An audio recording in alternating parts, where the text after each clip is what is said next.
Ladies and gentlemen, welcome into Wilds Up TV. Let me know if you can hear everything. Everything's going well. Hope you guys are well. You're just checking everything's checking out. Just give me a thumbs up in the chat if everything is okay, a-okay.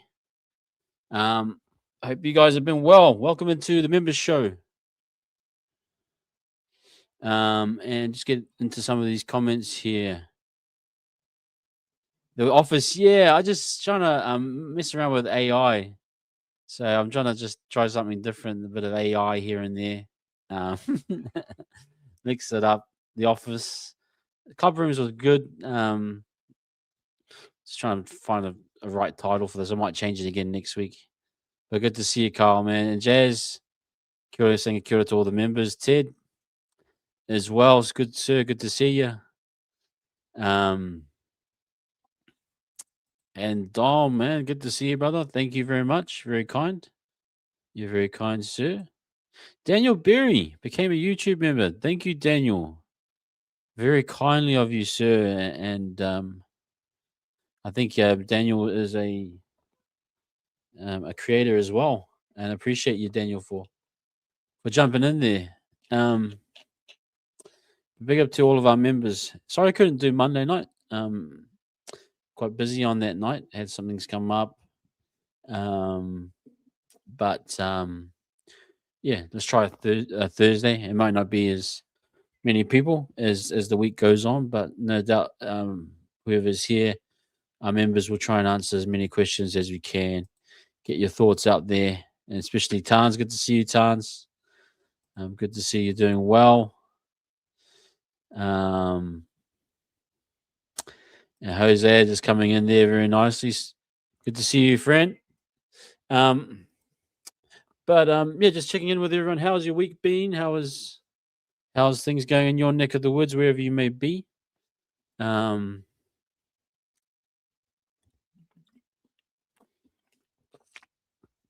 I mucked around with it, but Tans, this background here. Now, this isn't Mount Smart. I tried to just, but this is AI. This is an AI background. And actually, as you can see, there's like little black spots. You know, I don't know how you get rid of it. Okay, maybe I'll stand over there. Oh, yeah. But you need a proper green screen for it. But yeah, just sort of messing with AI. I said, can you create an office that overlooks Mount Smart Stadium? They don't really know Mount Smart Stadium. I said, it needs blue seats. If you kind of look at the image, yeah, it's more flatter, so it's definitely not Mount Smart, but nonetheless, it gives it a vibe that you're talking to someone from an office space, which is the whole point of it, I suppose. Thursday's great when miss band practice. Oh, okay. I see. Yeah, we'll have to try to test out the Thursdays. Mr. Inspector, good to see you, my friend. And Lesky, man, good to see you, bro. Been a while, but good to see everyone in the chat. Guys, I will be here 3 till 9, so whatever we can get done, whatever's on the top of your heads is we'll get into that. I kind of did my video sort of saying where I think we're at. I think it's exciting space. In fact, I want to say, you know, what I saw on last Friday night against the Raiders was quite exceptional in many ways. Again, I don't want to jump the gun, but I think I was talking about that performance against the Sharks last year as a pivotal moment. This one felt a similar way, in a different way, it's a pivotal moment as well. So, and saying that, it's just exciting to see the team reaching new barriers or breaking down barriers. Interested to see what you guys think. And saying that it's a long season here, but it's great to see early on patterns of preparation, patterns of fitness levels being at a premium. You know, where other teams are lacking in that preparation, we are now jumping the gun and making sure that we are even more prepared than other teams. And they can get you an easy 10 points while other teams are trying to get up to pace with the 6 again. The speed of the play the ball is at a real premium right now. So keen to hear everyone's thoughts. Also keen to check in with a lot of the people that got the free memberships from Sun Young. Makes a shout out to Sun Young. On Tuesday, I watched a bit of that show of Ash and Josh and saw that pop. I was thinking, wow, how very kind of you, my friend. So if you have had that membership and if you're watching and you don't realize actually I can jump in because this is a members chat, you're more than welcome to jump in there. But yes, guys, welcome into Warsaw, a new member as well. And thank you, Warsaw, for jumping in, man. Keen to hear your thoughts. Where do you guys want to start? I'll leave it open to you. Put your guys' thoughts out there. If you have any questions, any glaring questions, I know probably Ash and Josh have answered the majority or solidified a lot what you thought. I think I'm pretty happy with what we're seeing. I mean, against the Knights, I'm thinking we just want to see consistency. There's an opportunity without Ponga and Brown that I'm sure Fletcher Sharp might be in doubt as well. So again, if there's an opportunity to dominate, this is a perfect chance away. And not saying it's an easy away game. I always find the Knights away game is quite difficult, even with a lackluster team or without missing their halves and key players. They just have a way of performing in front of their home crowd over there in Hunter and Hunter region. So keen to hear what you guys got to say. I'll jump on this first one from Jose, which is just coming, and then we'll go build off of that. But feel free to chuck in anything you guys want. Jose is saying, I think the Sixer games are rewarding teams with better discipline and teams with little discipline are being found out. That's probably obvious, but fans are up in arms. Yeah, I agree. And I'll just talk about our team in terms of Sixer games. I think we're probably the most. Well, I think we've earned all of our Sixer games. When I watch the game, and when the Sixer game is called for us, I think it's warranted. I think we're one of the fastest teams to our feet. We're one of the teams most strongest in the play the ball. When we get tackled, we can find to get to our feet quickest because we know how to leverage the wrestling game with ball in hand and getting to the ground and playing the ball up. Again, I talked about my belief that Webby has one of the best designers of yardage sets in the game. And that's how we were getting on the front foot so much. So it is rewarding us. The Sixer games are rewarding us, and that's what they're supposed to, obviously. And the teams that are lacking that discipline, yeah, they're finding it real difficult, aren't they?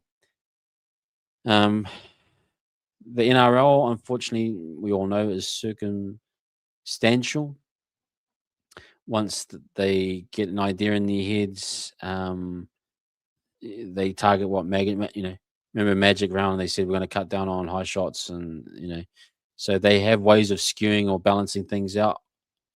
So we'll wait and see about how the Sixer game is ruled upon. If they get enough people complaining in the media, then they usually respond because they don't want it to impact their product. But I think everything we've been getting at the moment, I think it's fair that the way we've been playing. Like, I just think we're one of the fastest on the ground.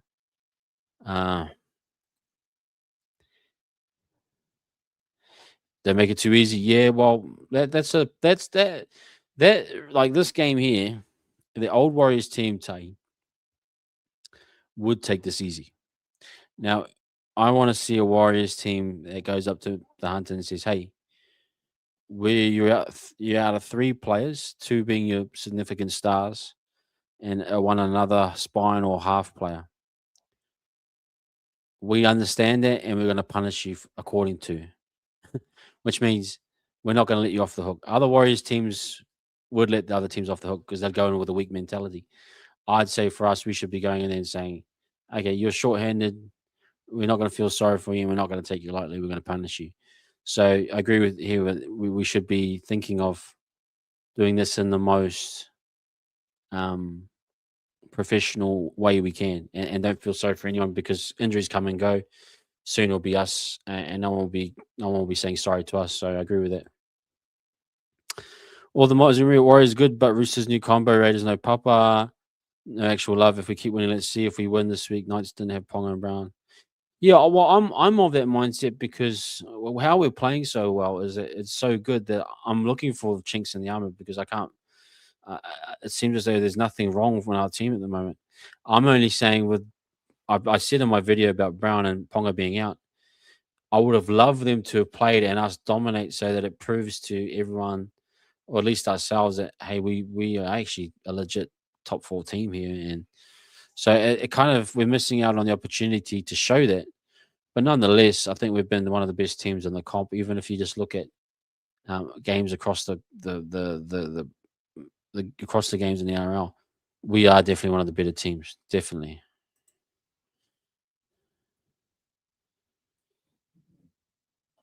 Oh yeah, see maybe mind games times. I see what you're saying.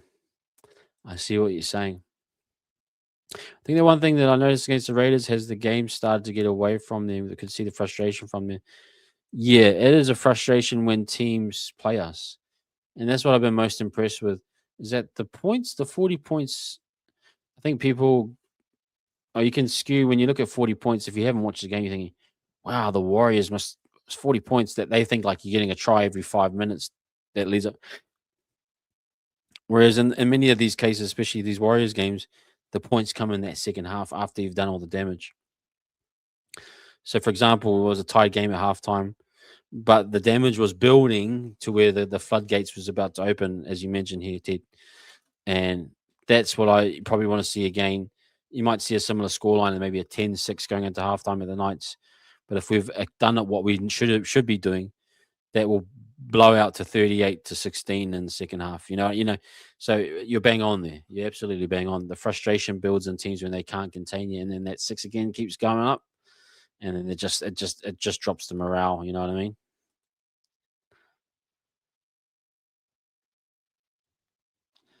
That's true. And also what I've been saying is I would like to have seen what Brown and Ponga did.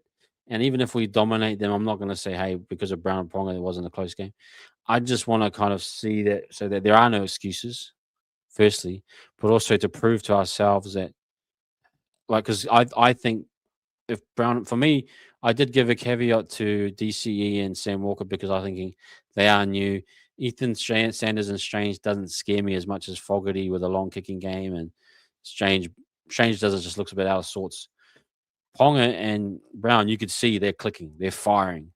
So I wanted to see what that looked like against our team because for me, they would say, no, they're clicking and firing. They're in a good spot right now in terms of an organizing attack that they should be able to check all the chinks and armors of our defense. That's all I wanted to see.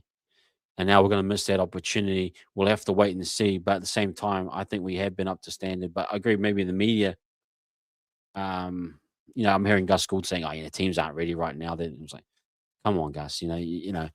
What about the teams that are ready? We're one of the teams that are ready. Why are we not being given props for being ready? Where it's like, well, the narrative is always, I'll wait till round, in such and such, and then that's when the comp really starts. Well, to be honest, this comp is you get if you get to 34 points. I've been doing content for the last 4 years. The mark is usually 34 points. So that's what 13 wins. Sorry, no, was it? Plus your buys, I don't know what it is. It's usually 13, 14 wins. If the Warriors get 5 of them early, and like that's what it's all about. You know what I mean? And then, but the key is for us is to hit the ground running towards the end of the season. The so-called easy games are the ones that we need to be ruthless. That we need to. Like I was just talking to Tahi just before. I said Tahi's bang on. The old Warriors would have saw that Fletcher Sharp was out. Thought, mate, we'll just cruise. We'll just take our time. This Warriors team should go in there and say, look, you guys are out of your 3 players, and we're going to punish you for that.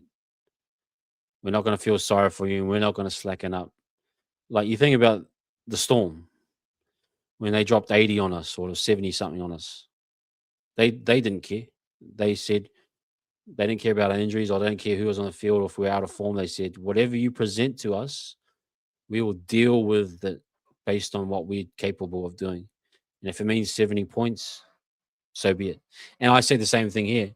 If having Brown and Ponga out means that we're so good that we pile on 50. We just got to pile on 50. We got to be that. We got to be ruthless. We have to be ruthless.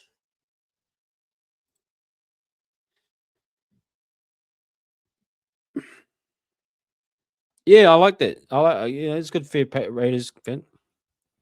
And to be honest, like the Raiders they hung in there, man. They fought hard, and they had a bit of ill discipline, and our guys were just better, man. Our guys were just better. But it's good to hear people say that, and I'll call it if it isn't. Like if I think that the Raiders should have been better, well then, um, we'll call that. But otherwise, Jazz saying, "Hey brother, Levi and gang, Webby has done an amazing job getting the boys fit and fast."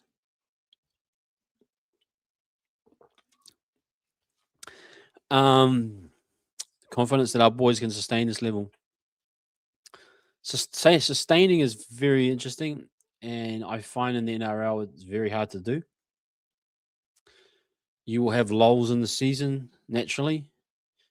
Even the top teams, I think about the Storm. There's a period sometimes where you'll see they'll drop games. They'll drop maybe 3 games, or maybe 2 games, which is heaps for them, and then they'll pick themselves up.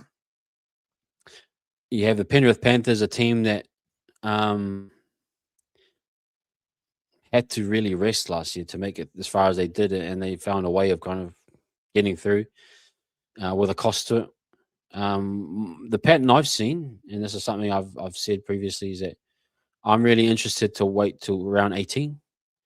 And I'm not saying I'm just going to wait till round 18 and then start watching. What I'm saying is, on that back end of seasons under Webby, we have had either massive injury toll, or the wheels start to fall off in terms of fitness. What you're saying here, Jazz, the sustaining part of your fitness, and just the fatigue of the body, and you know how the NRLs you start to break down. The interesting thing I find here is that when we had guys breaking down physically, we'd lost Barnett. We were depending on the guys like a TSS last year, and now if you're looking at TSS now, you're thinking, "Wow, he could really sustain us now." I think there's something interesting in terms of the 6-man bench that could be tapped into if you balance it right, that you can get the minutes more balanced so that there's not too much wear and tear. For example, what Egan's doing right now, if Webby can not be tempted to push him too far, because the temptation is when you're down 12 points with 20 minutes to go and he's played 60, you want to push him out to 80. If you can avoid that temptation and use Healy, you could actually get Egan through the whole year kind of fresh in my head. And if you use some of the guys like Gannon sporadically, other guys more effectively, and you got the Demetrix and you load them up a bit more minutes, like, you start to push Demetric, and then you look at what Laban's doing, and then you've got a new Cordia right now sitting there, could play 60 minutes really. And Laban gets a niggle, you got new Cordia in there. The team right now currently looks like if it gets hit with a little bit of an injury crisis, barring the outside backs, I think, in terms of center position, maybe halves is pretty stripped back right now, but we're still kind of surviving. Even people like Luke Hansen coming in aren't like me. I'm not like massively afraid. I'm actually more excited to see what Luke Hansen can do. Across the board, we're actually in a good position here to have a sustained effort of fitness and levels across. If Webby can just avoid that temptation sometimes, I'm not talking all the time, to push guys to the limit. And what I mean by that is, you had Lecker drop off last year, back end of last year. I thought he was shot personally, but then there's a temptation to push guys and to, push Leck out to center. And once you start doing a bit of that revolving door and pushing guys into different positions, that's when you're really stretching the team. I think if you can avoid that temptation, especially in the center position, I'm worried that if Leotoa has some howlers, Lecker's going to go out there and start playing out there, or Kate Wells going to start going out there. That doesn't, we saw with Boyd. I'm sure it might be better this year, but Boyd and Kate Wells were targeted last year. I'm just saying if you can avoid some of those pitfalls, I think we'll do well.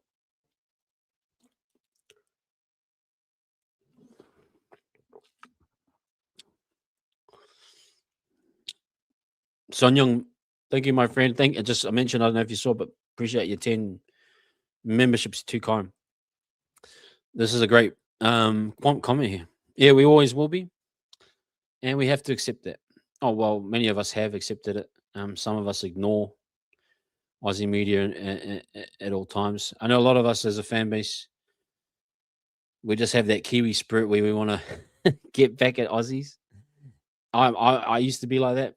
Kind of still am, but um, at the same time, it's just part of the nature of the game.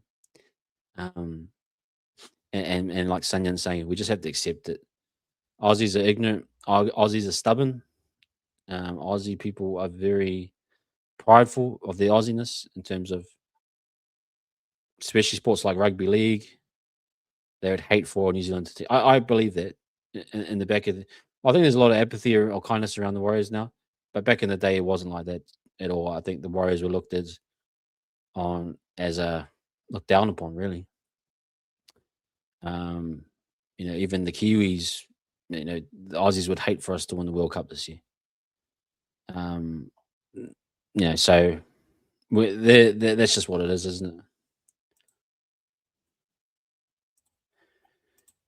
Interesting, we're not the fastest playable team, but if there's a stat that shows how quickly we get it set up to defend when the opposition play the ball, we'd be one of the fastest. That is a great point. Now, what I noticed was that first try that the Raiders scored, Dom, our line speed was slow off the goal line. If you watched the game after that first try that the Raiders scored, our line speed just picked up. When they were on the goal line, we just got off the line super quick. Could borderline offside at times, but just I think the intent from what the guys were showing getting off their line on the goal line, it really, like, the ref either swallowed the whistle or just for me it was legit line speed, and we were rewarded sufficiently, and you could just see the line speed was just sharp.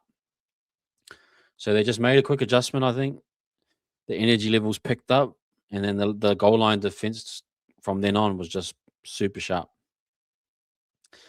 And likewise throughout the game, from what you're saying, when we defend, we're one of the fastest teams up in their face. We suffocate teams. We force them into, just areas of the field that we want them to be in.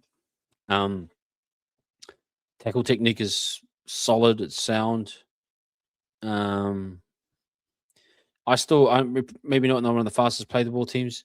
I still think when I watch it, we're like one of the most efficient play the ball teams.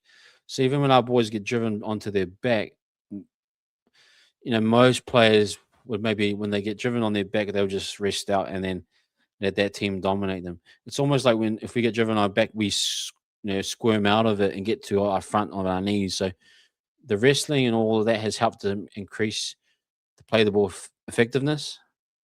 So if by statistics we're not the fastest, that doesn't really bother me. From my eye test, I can see tackle, get to your knees, fight through, maintain ball, roll it through the legs. Like Jackson Ford's one of them. He's getting hit from all different angles. He's wrestling so much. He's fighting so much in that tackle to get a quick play the ball, and he's winning most of the times. That might not come in and play the ball speed, but I see it from a wrestling point of view is that they come and tackle us two guys. By the time Jackson Ford's played that ball, there's one guy behind him, struggling to get back to marker. What does that then do? If you saw, trigger the 6 again.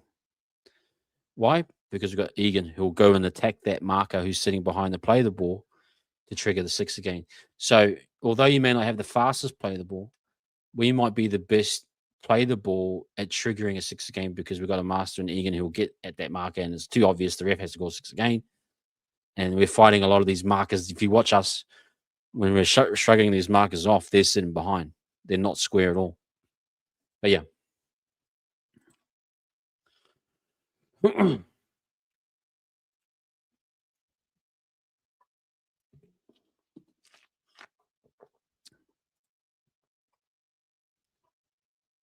Yeah, that's true. That's true. Hanson and Boyd really 13-0 last year. They probably are. I mean, they definitely are. I think they killed it from what I could see. They almost didn't have many losses last year. That cup team. So they killed it.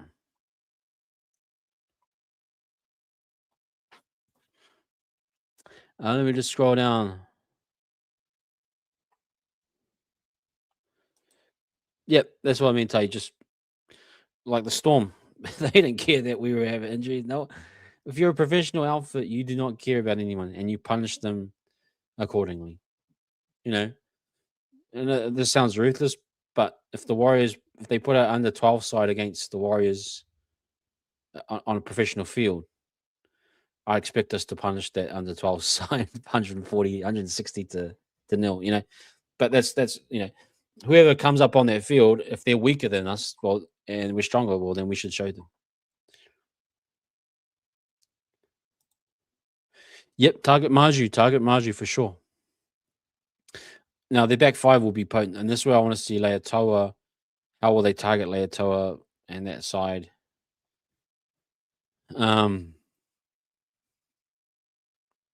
Yep, happy for Hanson, very much so.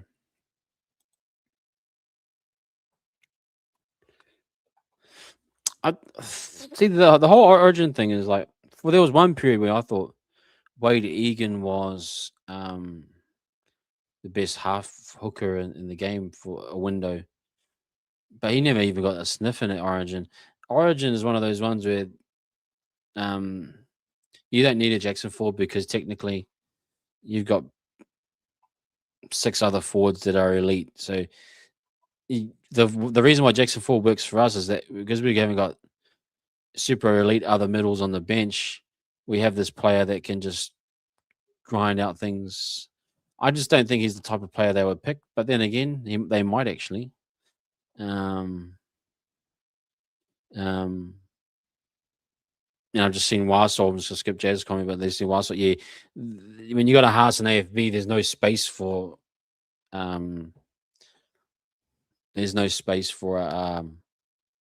Jackson Ford. Jackson Ford works great for us, and I think that's where we probably need to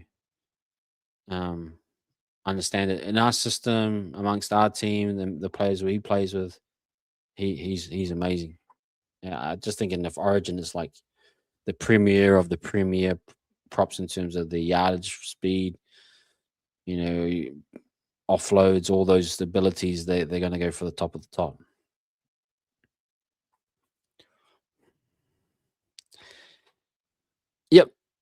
Yep, Hanson, he'll be fine. I actually got no issue with him. I said in my video, like I was just thinking, some of his options are a bit questionable, but at the same time, I just want to see what he looks like, and I got no fear. And I think, yeah, like you're saying with Tanwa, that gives you the extra confidence. Tanner's kicking well enough right now that I feel as though, as long as we stick within our structure, we're within the fighting chance. If we're behind, and if we're in front, we should be able to keep distance to keep a solid win. So whatever Hanson does, as long as he doesn't throw in 3 intercepts or whatever, 3 intercept tries and misses 10 tackles, he should be fine.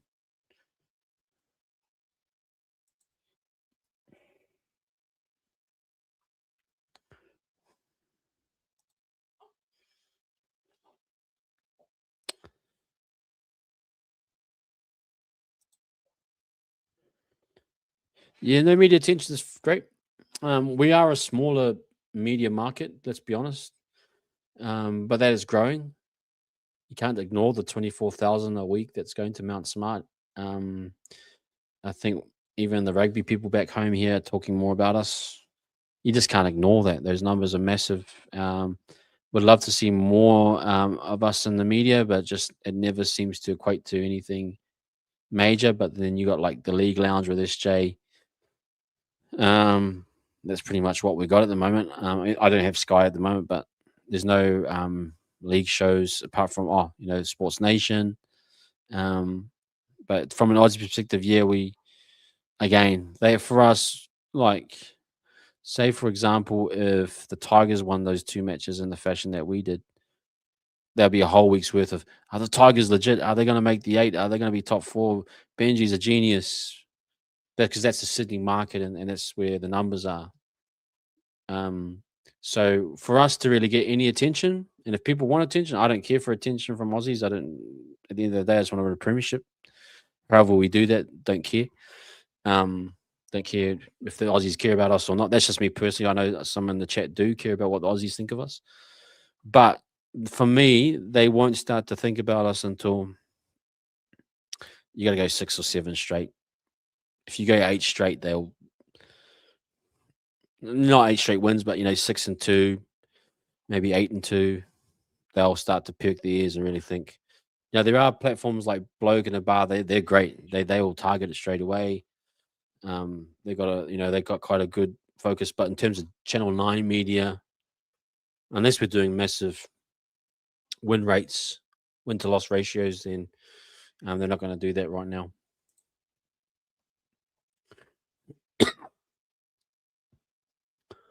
That's a good analogy. Yeah, that is a great analogy. Yeah,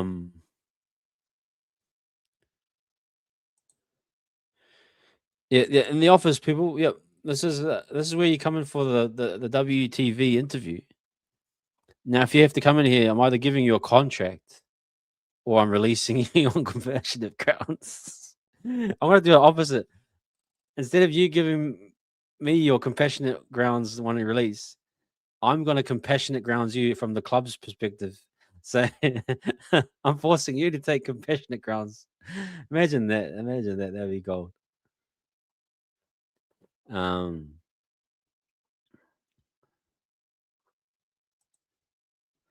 Yep, they had a massive run last year, I believe.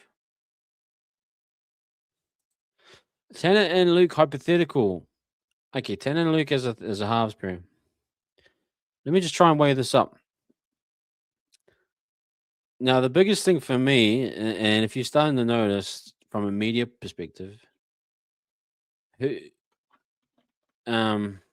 media wise, Luke Metcalf is, if you're starting to notice from a subtle perspective, he's starting to fill the SJ role in terms of, I think he's starting to become the media darling of the Warriors, in the sense that he's obviously on League Lounge quite a bit.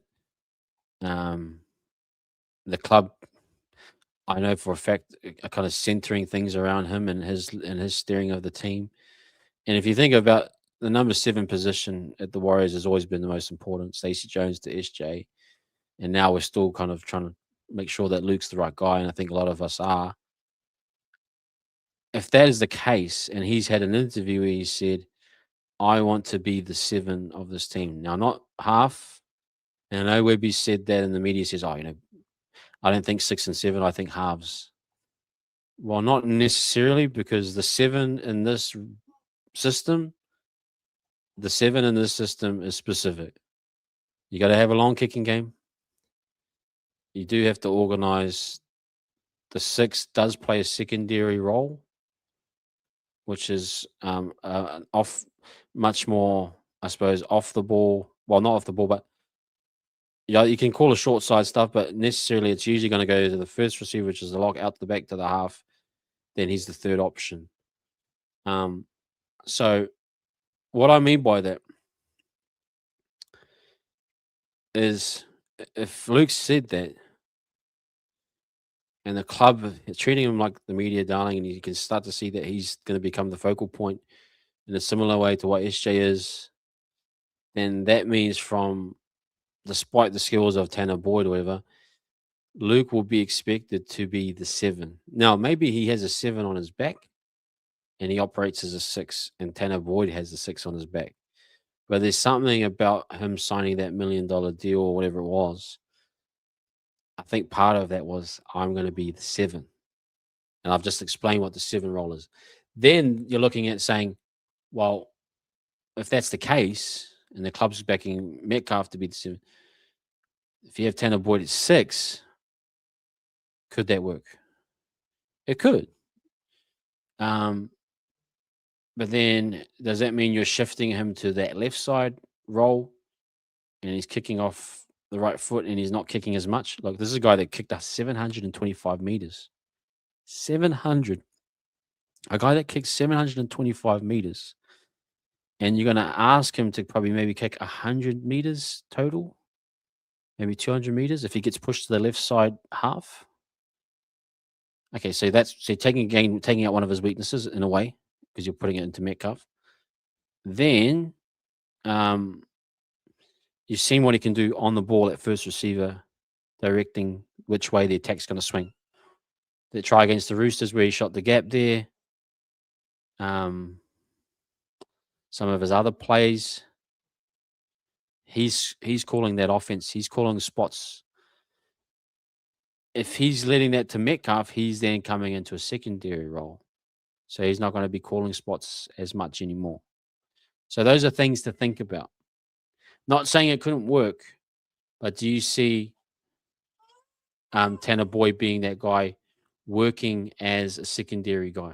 That's something I just wanted you to think about. It could work. I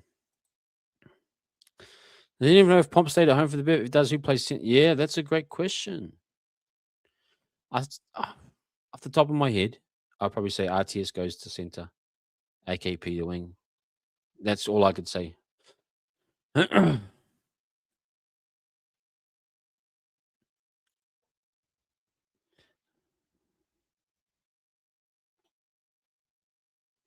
Opening up the space to do his job. Gotcha. Yep, gotcha.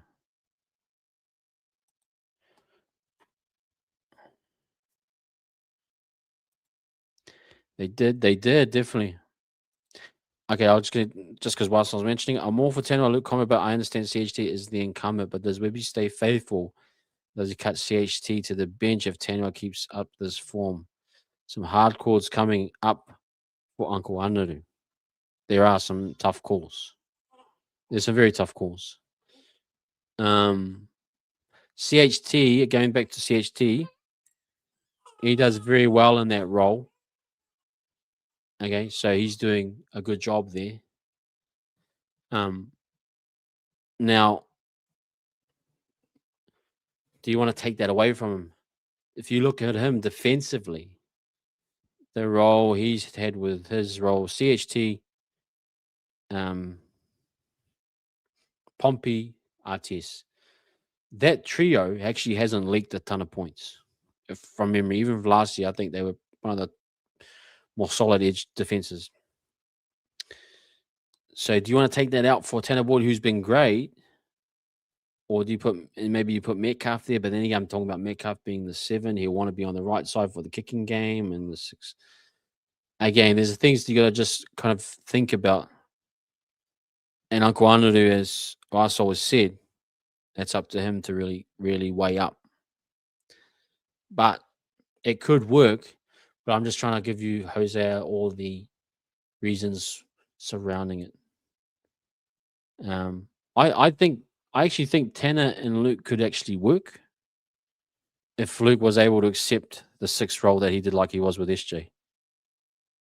Because Tanner could organize and kick. But I just added that context of him saying, I wanted to be the 7 that leads the Warriors to premiership. If you're going and saying, sorry, bro, we're going to go back to 6, does that kind of leave a little bit of a mental thing? Or is your team playing saying, nah, Tanner's a better 7 right now. I want to be a 7 later.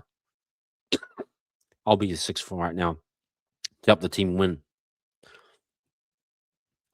If he can accept that and be humble enough to do that, and Webby has a chat with him, I'm just not sure if he said, I think him being an 800K player or $1 million player, he's like, no, I want to guide the team around the park. Interesting times ahead, definitely. Lucas, thank you for becoming a YouTube member, man. Appreciate you, brother.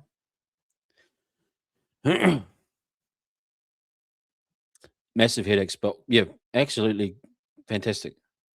And who's not to say there might be an injury crisis ahead? Knock on wood, that could happen. Hey, man, long time listener, bro. Appreciate you, brother. Appreciate you coming through, man. Great to have you in here. Share your thoughts, man. This is your space. This is a member show. Got 20 more minutes. Sorry, sometimes I get stuck on a lot of really good questions, and hopefully that answers maybe people's questions about those topics. But chuck your questions in, man. Chuck your thoughts in. I'll try to get to them as much as I can. I'm sifting through a little bit now of just people talking amongst themselves. But appreciate all the banter and chat. Dom saying 10 wise pure 7. Let's see how managers when the team gets harder playing on back foot. That's a good call. The left side defense is supposed to be the best side to attack. And Ash has brought that up a lot. So maybe that fact that Tanner's doing so well, maybe he'd be fine on that right side or left side, right side defense, well, left side defense technically, but right side attack. There's an argument there. What's not to say that could happen? And my ultimate argument I'm saying is that I actually don't have. I think it could work, Tanner and Metcalf, but for me, Metcalf would have to go to that left side 6 role.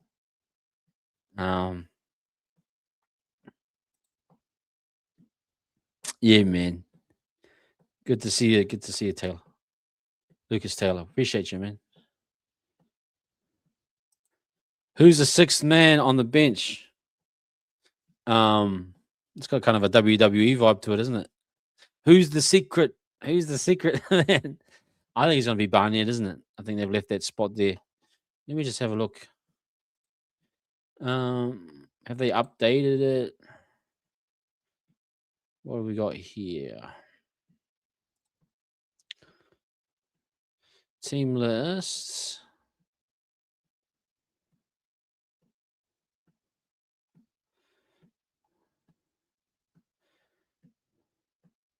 So they haven't got the yeah, something is Barnett, eh? It's got to be Barnett, surely. Who do you guys think it is?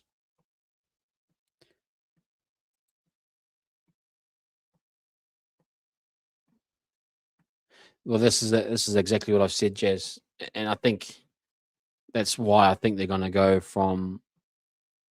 They're going to keep him at 7. Which again, just the argument would be, would people be okay with 10 at 6? Probably not. I think honestly, if I'm Tanner and he gets an 800K offer to go to Perth next year, take it, bro. Take it. You've done what you needed to do at the Warriors. You've found your mojo again, maybe, whatever it is. If the future is Metcalf. The only thing I think about Metcalf is that if they can hold Tanner off from signing a contract till the end of the year with the Perth, then I would. Because if Metcalf gets another season-ending injury, which would be the 4th, maybe 5th injury in the last 4 years, there might be a temptation to say, "Hey, bro, we need you, and we're going to push Metcalf to 6 because we can't trust his body." That'd be the only way. But with Metcalf coming back, the club is. I agree with Jazz. They've pretty much said, or he said, and the club have backed him in saying, "I want to be the 7 that leads the team to their maiden premiership." Well, I don't know how you go off on that and you move them to 6 by having Tanner Boyd.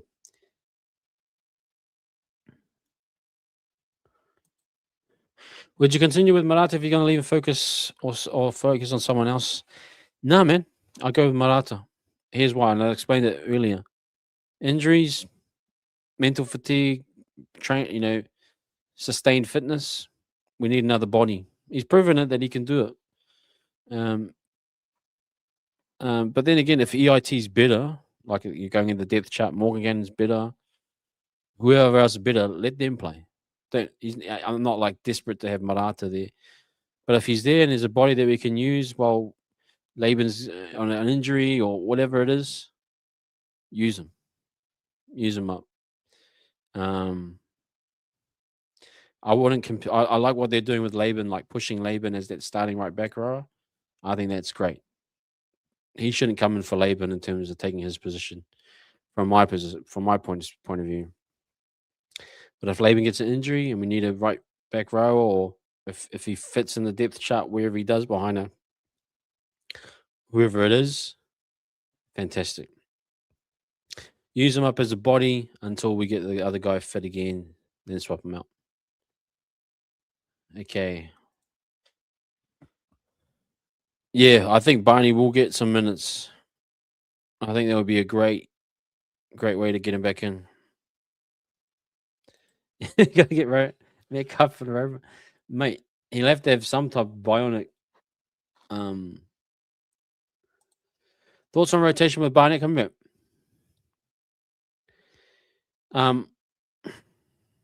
That's a great question.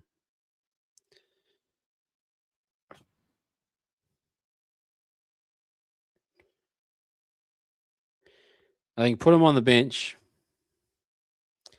for a couple of weeks.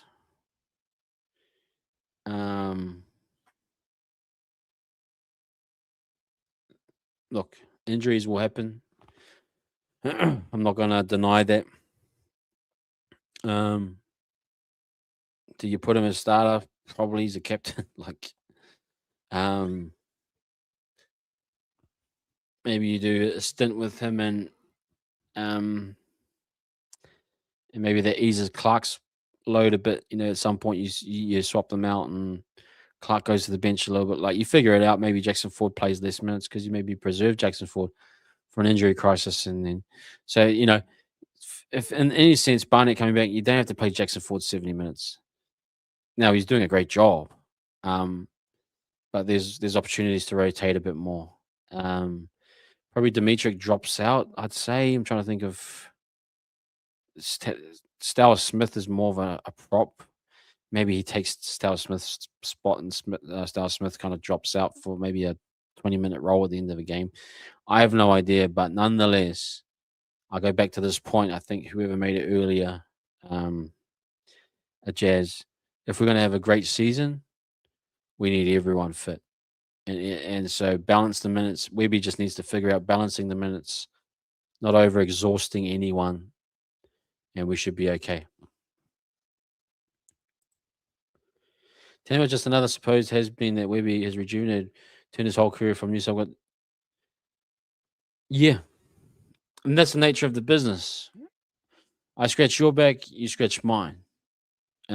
He's done a job for us. While Metcalf was out, pretty much carried us to a top 8 finish. Yes, we bowed out to the Panthers. He's now here until supposedly Metcalf comes back. If he does the job of keeping us in the top 4 position, he's done his job. He scratched our back. And now he's worked his way into another contract with, say, Perth or whoever, PNG maybe, for a payday. You go. We've benefited from this relationship. Thank you for your service. Appreciate it. And that's how we should operate. That's how we should operate. If Metcalf is the main guy. And from I'm signing that 3-year deal, close to $1 million a year. We've put all our money in into Metcalf. That's the way we're gonna go. And Tanwell's just been fantastic. And just a reaper of the benefits of Webby. And again, maybe another opportunity for someone else to come and be a backup for us and find and regroup himself. This guy AKP coming for backs cover if Pomps plays and who gets dropped if both Barney and AKP make the bench. Best guess Gannon. Is AKP coming for backs cover? Yeah, that's a good point. Takes Tainsborough away. Pomps plays and who gets dropped if both Barney and AKP. Yeah, actually Gannon probably falls out. That pushes Dimitri back to that 6th man, maybe. But I was talking in terms of pushing Dimitri out or Stanislav to make way in terms of minutes and roles. Not to say they wouldn't play, but I think we need an outside back cover to cover Pomps. If he hasn't already told Webby he's 100% available, he has been born.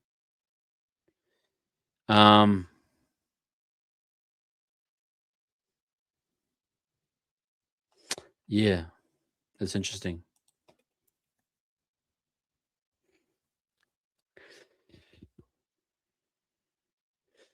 Well, this is interesting times because say I'm gonna quote Webby. A half is in a 6 or 7, a half is a half. If that's the case, and it's Luke Metcalf, and CHT gets injured again, does Tanner come up to replace CHT, or does Luke Hansen come in to replace CHT? If he thinks a half's a half, and it's not a 6 for a 6 like plate, does Tanner then come in and fill that space in an injury sense? He goes back to Cup, obviously. You wouldn't hold him as an extra back on that 6-man bench, I don't think. Because if you had, you'd probably hold a Tane. Well, saying CNK comes back, you probably even hold a CNK there. Because you could go play 6, you can play center. Tanner just gives you pure halves cover. He doesn't give you any type of fullback. Or Tane can give you a halves cover at a pin, So it's like that outside back role off the bench is going to be for a fullback or a guy that can play a bit of everything. Yeah, he just goes back, I'd say. Jet drops back as well, and they both play as a halves pairing. I don't know how that works with that, and that's probably speaking to the fact we've got too many guys. Like I thought they probably would have dropped Tamari or released him to bring in Hansen, and then you would have had Metcalf, CHT, Boyd, Hansen, and Jet in the periphery. I don't think Jet's going to come near first grade, but let Jet work as whatever he's doing in Cup. Hansen goes back down, type thing.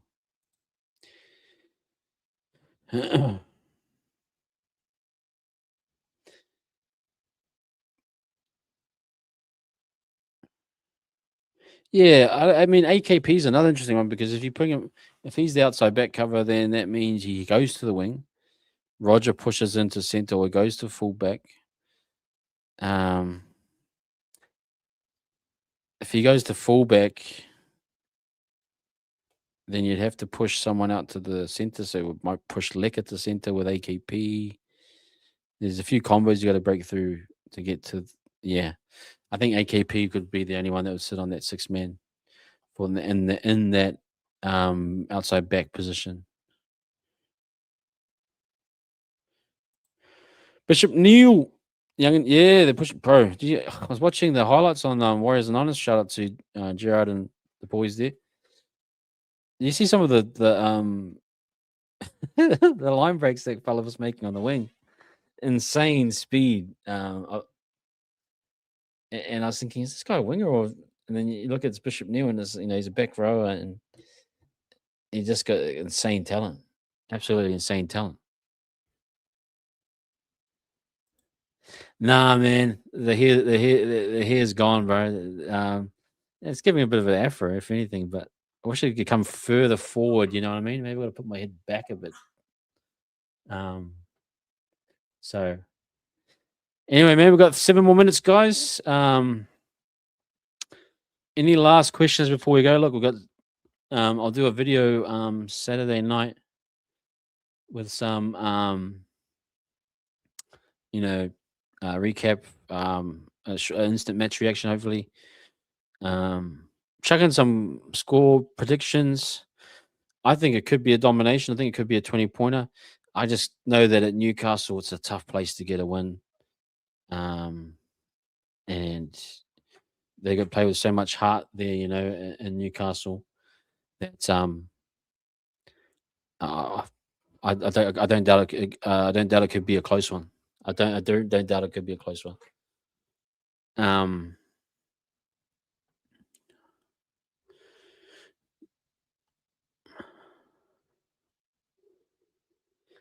Welcome to our world. You've really benefited from the 6-man bench this season. I was against it at first. I like the strategy of working off with what you have on a 4-man. That's been great for us. Yeah, it has. I mean, you look at Kane coming in straight in, and it had no impact on the 4-man rotation. Yes, you lose interchange, but you can manage that, and that's great for the game because it keeps that forward battle even. It nullifies any lack of momentum, forward pack rotation. So I think it's fantastic. Well, I don't think it's fantastic. I like the idea of a 4-man bench, and you got to have a utility that kind of does everything. But I can see where they're coming from. But it kind of makes some guys' roles redundant. Like, you might have a guy sitting there that does nothing, and he can't go to cup, because he's on the 6-man bench. Anyway, stuff to think about. Mars 10 plus, could very well be. Do a watch along, bro. I'm pretty. My hands tied right now, literally. I've got 2 newborns, bro. So I'm just. I'm lucky to even get this time right now. But if I could, I would. But I'll try to do a match reaction afterwards. Channel member, come into the Discord. If you can join the Discord server through your YouTube integration, use your same email there. I'll chuck some audio in there as well. I'll have a chat with people where I can. So Lucas here will stay in touch as well, bro. There's no doubt about that. So jump into the Discord if you can. If not, I'll catch you in the comments somewhere and we'll have a chat.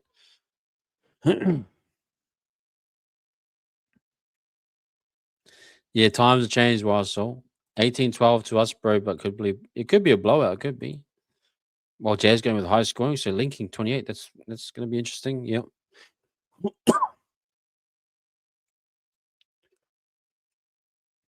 Yeah, I think at the Knights it's always a challenge, no matter who's missing. It's a tough game. 1 to 12 was, yeah.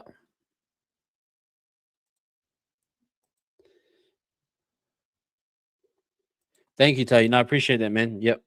But yeah, just I wish I could do watch a lot. I love doing it, but I wouldn't be able to focus because I'd have too many things on in my hand right now. He very well could be. Liquor's just dominating one-on-one whoever he's coming up against at times. And I'm trying to think. Let me just quickly see who's matched up against. Can you guys help me know who his matchup is? Might be McEwen or Dylan Lucas. I'm not sure which side they would be on. I'm not going to disrespect those boys, but Liquor, he's a handful. Definitely a handful. Okay, guys. Thank you, everyone that's been here on the stream. We appreciate you. We've had 31 people in here and some new members come through. Especially want to shout out to Daniel Berry Sports Highlights. Very kind of you, sir. Daniel Berry is not one to usually say hi, and then so the fact that he hardly ever says stuff is very kind of him to give me a membership. Wild Soul, it's been great to talk with you. And I know I've been chatting with Wild Soul on and off, probably last year at times, and I'm probably sure you're in with Ash and that and having a chat. Well, it's great to have a chat with you, especially Lucas, bro. Very fortunate to have you come in and have a chat as well and see what you guys can do. Try and jump in the Discord if you want to. We have the Discord available. And I'm trying to do premium, replies to as many people that message on my things, especially the channel members. So keen to chat more with you guys throughout the year. And yeah, I can't promise you consistency with these member shows, what night it might be on, but I'll always try my best. But great chat tonight, everyone. I'm McEwen. Okay. I haven't watched much McEwen, but nonetheless, it'll be a tough battle. No worries, Carl. Thank you. Enjoy the office. It might be somewhere different next week. I'll mess around with some AI and think of another location. We don't want to go to the dungeon, do we? But maybe we should go medieval, the medieval dungeon next time. We'll change up the location, or we'll do maybe Rarotonga or Fiji. We'll do an outdoors theme. But tonight was the office, so appreciate that everyone coming into the office. Actually, Jazz or someone, Jose, chuck in a location. I'll do an AI next week. We'll change it up every week. Let me know what we should try. Hey, appreciate you, Wild Soul, and I know you've been commenting heaps, but happy to support you. See if you want to come on Discord. and I'll try and catch you where I can in comment sections or wherever we can. TSS, yeah, going to be hard. It is day. TS assumed he was likely to get dropped to make way for Bayern. Nah, I'm really enjoying what he's doing right now. I actually enjoying what TSS is doing. But yeah, hey, we'll have to wait and see. We'll have to wait and see what happens. Isaiah, thank you, man. As always, you're far too kind. Webby's Man Cave, that sounds like a good one. Flexman. The streets of Flexman. Oh, that sounds great. Yeah, Jose is the man. He knows the locations. We'll see what AI can generate. It's not the greatest. I've got the cheapo version of AI, but we'll try a different location next week. But anyway, welcome to Mount Smart, the Wires Up TV VIP CEO booth, and we'll see where we come from next week. Stay safe, everyone. I'll catch you guys in comment sections or Discords or wherever I can catch up with you. Enjoy the game. Hit that like and subscribe, and talk to you guys after the Saturday night's game. Up the Wires. Shout out to my man Jazz as always. All my moderators, everyone. Stay safe. Have a good enjoy. Take it as easy as you can tomorrow. Last day of work. Just cruise. Get to that Friday night.